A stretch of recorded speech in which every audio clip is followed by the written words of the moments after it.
दोस्तों स्वागत है एक नए वीडियो में। दोस्तों इस वीडियो में बताने वाला हूं कि आपके पास माइक्रोमैक्स इन 2 भी है या फिर 2C है या कोई और फ़ोन है तो आप किस तरह से नेटवर्क सेटिंग कर सकते हैं। कंप्लीट नेटवर्क सेटिंग बताने वाला हूं इसमें। तो सबसे पहले तो मोबाइल के सेटिंग पे जाओगे। अब सेटिंग पे जाओगे तो यहाँ पे सबसे ऊपर आपको नेटवर्क इंटरनेट का ऑप्शन मिलेगा।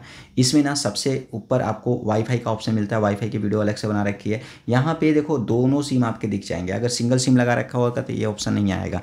कभी भी नेटवर्क की सेटिंग करने के लिए प्रॉपर सेटिंग अगर देखनी है तो 2 सिम जो लगा करके सेटिंग बताते हैं वो देखो, उसमें सब कुछ मिल जाएगा। अब यहाँ पे मैंने 2 सिम लगा रखा है, एक जियो का एक वोडाफोन का, ठीक है। अब देखो यहाँ पे अगर क्लिक करोगे तब भी आपको सिम सेटिंग पे लेके जाएगा। यहाँ पे भी क्लिक करोगे तब भी, लेकिन बहुत सारे लोग के पास ये ऑप्शन नहीं होता है, इसलिए हम मोबाइल नेटवर्क वाले ऑप्शन पर क्लिक करेंगे। अब यहाँ पे क्लिक करने के बाद देखो 2 सिम लगा रखा है तो 2 सिम का ऑप्शन आ रहा है। एक सिम लगाया होता तो एक सिम आता। चलो मैं फर्स्ट वाले से शुरू करता हूँ। फर्स्ट वाले का अगर आपको नाम चेंज करना है, जैसे कि इस सिम का कुछ और नाम रखना चाहते हो तो आप इसका कोई कुछ और नाम रख सकते हो। इसके बाद साथ में होता है कस्टम कलर। अगर कस्टम कलर आप चूज करना चाहते हो तो कस्टम कलर चूज कर सकते हो। और यहाँ पे इसका जो नंबर होता है वो अपडेट कर सकते हो या नंबर सेव करके रख सकते हो। अब देखो बहुत सारे लोग क्या करते हैं ना, एक ही सिम यूज़ करते हैं और एक सिम निकाल के पॉकेट में रख लेते हैं। भाई बंद कर दो ना, क्या दिक्कत है। यहाँ से बंद कर दोगे तो ये सिम काम नहीं करेगा, सिंगल ही सिम काम करेगा। देखो टावर एक ही रह गया। अगर यहाँ से ऑन करना है, एक्टिवेट करना है तो यहाँ से एक्टिवेट कर सकते हो।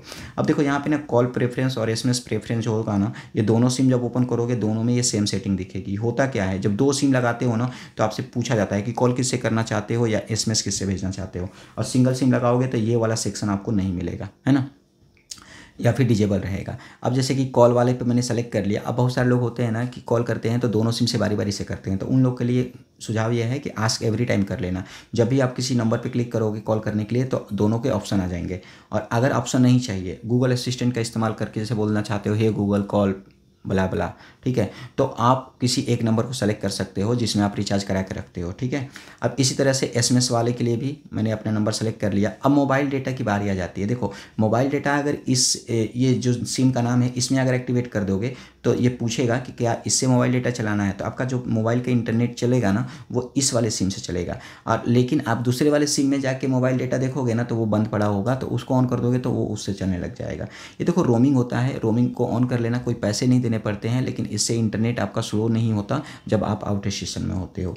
इसके बाद यहाँ पे मोबाइल डेटा ऑलवेज ऑनलाइन का ऑप्शन होता है। अगर जैसे गेम वगैरह खेलते हो या मीटिंग वगैरह अटेंड करते हो, आप नहीं चाहते हो कि किसी भी वक्त आपके मोबाइल का नेटवर्क स्लो हो, जैसे वाईफाई में हो और वाईफाई कमज़ोर होने लग गया तो आपका मोबाइल नेटवर्क जो टेक ओवर कर लेगा उसको, ठीक है, यानी कि मोबाइल डेटा से चलने लग जाएगा। लेकिन बैटरी थोड़ी सी ज़्यादा कंज्यूम होती है तो आप देख लेना, आपको ज़रूरत है तो आप इसको ऑनलाइन कर लेना। अब देखो यहाँ पे इससे ज़्यादा नेट खर्च नहीं होता है। बस क्या होता है कि वाईफाई से चल रहा है तो ये अपना चुपचाप बैठा रहेगा, जैसे ही वाईफाई कमज़ोर होगा तो ये ऑन हो जाएगा। अब देखो यहाँ पे वोल्ट का ऑप्शन होता है, वोल्ट को इनेबल करके रख लेना, क्योंकि वोल्ट को इनेबल करने से आपकी जो वॉइस कॉलिंग होती है और जो आपकी वीडियो कॉलिंग होती है उसका ऑप्शन आता है, वॉइस कॉलिंग आपकी इंप्रूव हो जाती है, मतलब कॉल ड्रॉप की समस्या नहीं आती है।